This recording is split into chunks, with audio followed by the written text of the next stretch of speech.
Ayan nga guys, dito kami sa expo. Ayan nga, pasayaw-sayaw pa ako. Parang tanga lang.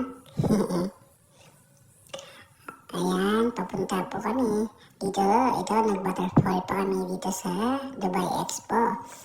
Nag-ala Titanic pa nga.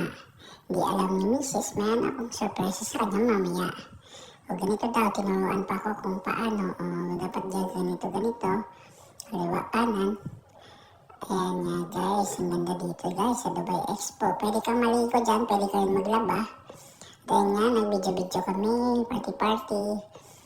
Ito na, excited na ako guys sa aking surprise sa kanya. Yun pala, ako ay magpropose ngayong araw na to. Guys, ito, pasayo-sayo pa kami para hindi mahalata ni Mrs. Ngiti-ngiti, mamaya. Magulat siya sa aking sorpresa sa kanya. Ayan na guys, nag-load na. Up. 1, 2, 3, go! Ayan na guys, Mrs. May nagbibideo pa yung kaibigan namin. Ayan si Jess, ang aming photographer at videographer na kaibigan, na multi-talented na mayaman.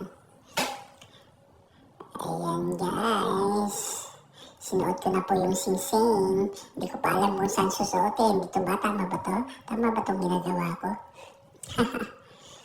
Sige guys, yun, niyakap na ako ni Mrs. Masaya siya. Hindi ko pa yung camera. Sino yung nahanap ko dyan? Ha? Dito kami. Ayan na guys. Ba't kinikilig yung Mrs. ko? Kilig-kilig ka pa dyan, hindi mo alam. Matatali ka na sa akin sa konsumisyon ng buong buhay mo. Tinginan pa. Naghiyawan pa yung mga ibang lahi. Ayan guys. Dami ng fans. Very nice.